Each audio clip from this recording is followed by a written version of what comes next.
देखो, I won't be surprised if he ends up at Madrid. मैं आपको मजा बताता हूँ, Luka Modric leaving in the summer, may be Toni Kroos will also leave, because मैंने उसका पॉडकास्ट देखा था 6-7 महीने पहले, आई बिलीव, या उससे भी पहले की शायद बात है। उसने कहा था कि भाई मैं अपना रियल मैड्रिड कैरियर हाई पे एंड करना चाहता हूँ। मैं नहीं चाहता कि मैं रियल मैड्रिड से तब जाऊँ जबकि कोई मतलब मुझे रखना ही नहीं चाहता।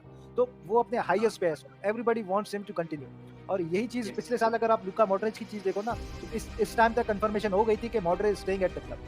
क्रूज का बिल्कुल उलट है, आप कह सकते हो। Are you guys surprise? Because I am not, क्योंकि मुझे पता था कि टोनी क्रूज जब रियल मैड्रिड छोड़ के जाएंगे तब वो अपने बेस्ट पे होंगे, and Toni Kroos fulfil his promise of going out और top in a best possible way. यहाँ पे अगर हम 2018 की बात करें तो 2018 में क्रिस्टियानो रोनाल्डो रियल मैड्रिड छोड़ के गए थे जुवेंटस के लिए।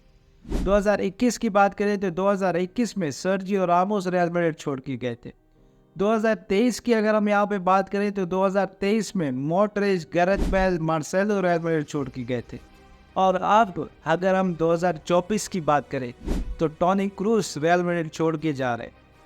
यहाँ पे मोस्ट प्रोबेबली जो नेक्स्ट जो होंगे वो होंगे लूका मॉड्रिच, जो कि 2025 में चले जाएंगे। और वो थ्री पीट की टीम जिसने हम में से बहुत से लोगों को रियल मैड्रिड फैन बनाया था, वो आहिस्ता आहिस्ता आपको खत्म होती हुई दिख रही है। तो टोनी क्रूज की अगर हम रिटायरमेंट की बात करें तो टोनी क्रूज ने रिटायरमेंट अनाउंस कर दी है अपनी, और वो यूसीएल फाइनल के बाद रिटायर हो रहे हैं अगर हम क्लब फुटबॉल की बात करें। और अगर हम प्रोफेशनल फुटबॉल की बात करें तो टोनी क्रूज यूरो कप के बाद प्रोफेशनल फुटबॉल से भी रिटायर हो रहे हैं। And it was kind emotional for us, क्योंकि हम में से कोई भी एक्सपेक्ट नहीं कर रहा था। शायद हम में से बहुत से लोग एक्सपेक्ट कर रहे हो कि टोनी क्रूज अपने टॉप लेवल पे जब होंगे तब वो रियल मैड्रिड छोड़ के जाएंगे, लेकिन हम में से कोई भी एक्सपेक्ट नहीं कर रहा था कि announcement will come up this soon. 24 साल की उम्र में टोनी क्रूज को बेस्ट प्लेयर कंसिडर किया गया था। अगर हम यहाँ पे वर्ल्ड कप की बात करें तो वर्ल्ड कप में टोनी क्रूज ने थर्ड हाईएस्ट गोल कंट्रीब्यूशन के साथ खत्म किया था। उनके मोस्ट गोल और मोस्ट असिस्ट कंट्रीब्यूशन में वो तीसरे नंबर पे थे, जो कि 5 थे। अब यहाँ पे अगर हम टॉप मैनेजर्स की बात करें लाइक पेप गार्डियोला, तो पेप गार्डियोला ने ऑल्दो के टोनी क्रूज के साथ इतना काम नहीं किया, वो टोनी क्रूज के साथ सिर्फ 1 साल बायर्न म्यूनिख में रहे,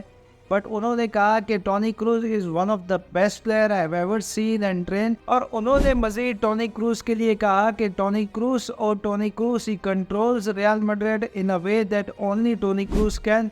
Tony Cruz is a competitive animal in the most difficult moment. He is the bravest. He is always there. Tony Cruz obviously एक वर्ल्ड क्लास मिडफील्डर है, एक वर्ल्ड क्लास प्लेयर है, लेकिन मुझे लगता है कि टोनी क्रूज को अभी भी उतना क्रेडिट नहीं मिलता जितना वो डिजर्व करते हैं। वो काफी अंडररेटेड है। ऑब्वियसली अगर आप देखें तो जर्मनी और रियल मैड्रिड में उन्होंने बेस्ट प्लेयर्स के साथ खेला। रियल मैड्रिड की अगर आप बात करें तो रियल मैड्रिड में वो रोनाल्डो के साथ खेले, देन करीम बेंजेमा के साथ खेले, और अब अगर बात करें तो जूड बेलिंगम और विनीशियस जूनियर के साथ खेलने। ऑब्वियसली फिर जो क्रेडिट जो है वो फिर बढ़ जाते हैं, बड़े प्लेयर्स में उनको ज़्यादा क्रेडिट मिलना लगता है।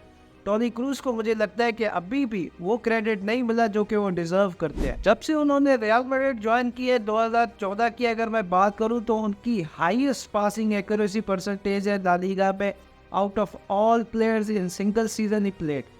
टोनी क्रूज वो प्लेयर है जिन्होंने मोस्टली पासेस दिए हैं फाइनल थर्ड में।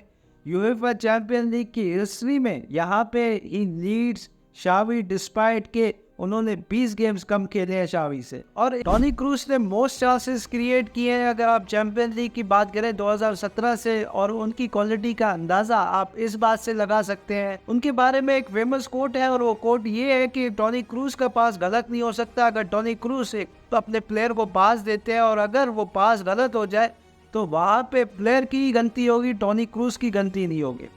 Toni cruise is a pure perfectionist. अगर आप बात करें उनकी मिडफील्ड की, जिस तरीके से उन्होंने मिडफील्ड डोमिनेंस दिखाई, जिस तरीके से उन्होंने पासिंग डोमिनेंस दिखाई, is just remarkable. Toni Kroos के बारे में कैसेमेरो का एक फेमस कोट है, और उन्होंने कहा कि रियल मैड्रिड का रिदम डिपेंड करता है टोनी क्रूज पे। अगर टोनी क्रूज चाहे तो रियल मैड्रिड स्लो खेलेगी, अगर टोनी क्रूज चाहे तो रियल मैड्रिड फास्ट खेलेगी। It all depends on him. अब यहाँ पे अगर हम टोनी क्रूज की बात करें तो Indeed it's a massive loss. मुझे लगता है कि टोनी क्रूज इज इरिप्लेसेबल, लेकिन उन्होंने हमेशा से कहा है कि वो जब अपने टॉप पे होंगे तब वो रियल मैड्रिड छोड़ के जाएंगे, and he is living real Madrid.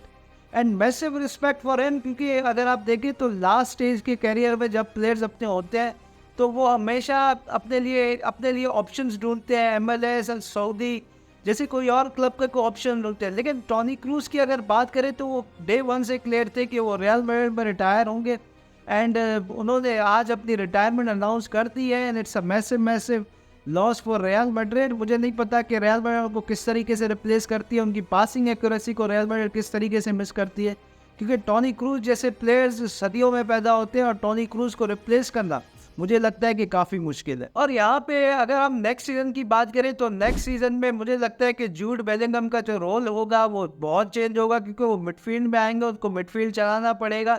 अगर आप इस सीज़न की बात करें तो उनका कंप्लीट डिफरेंट रोल था, क्योंकि इस वक्त हमारे पास टोनी क्रूज थे और बेंच में भी लूका मॉड्रिच थे। तो लेकिन अगर आप नेक्स्ट सीज़न की बात करें तो हमारा जो यंग जो मिडफील्ड है उस पर बहुत ज़्यादा रिस्पॉन्सिबिलिटी आ जाती है, specially Fede Valverde, Jude Bellingham, Camavinga. मैं की बात ज़रूर करूँगा कि इन पे बहुत ज़्यादा रिप्लेसमेंट आ जाती है कि वो किस तरीके से टोनी क्रूज को रिप्लेस करते हैं स्टार्टिंग 11 में। Although it would be very difficult, और टोनी क्रूज एक बहुत बड़ा कला जो है वो रियल मैड्रिड में छोड़ के जा रहे हैं। मुझे नहीं लगता कि इतनी जल्दी उनकी जो कमी है वो पूरी करना आसान होगी, बट अच्छी बात यह है कि हमारे पास वर्ल्ड के बेस्ट मिडफील्डर्स बेंच में मौजूद है। लेकिन अगर आप यहाँ पे टोनी क्रूज के रिप्लेसमेंट की बात करें तो यहाँ पे ये बातें भी आ रही हैं कि फ्लोरियन विर्ट्स को 2025 में रियल मैड्रिड लाने का इरादा रखती है। मुझे नहीं पता कि फ्लोरियन विर्ट्स टोनी क्रूज को रिप्लेस करेंगे या नहीं करेंगे, मेरे लिए तो वो इररिप्लेसेबल है और टोनी क्रूज जैसे प्लेयर्स बहुत ही कम ही आते हैं। बाकी do let me know in the comment section who would be ideal replacement for Toni Kroos and what do you think about the decision.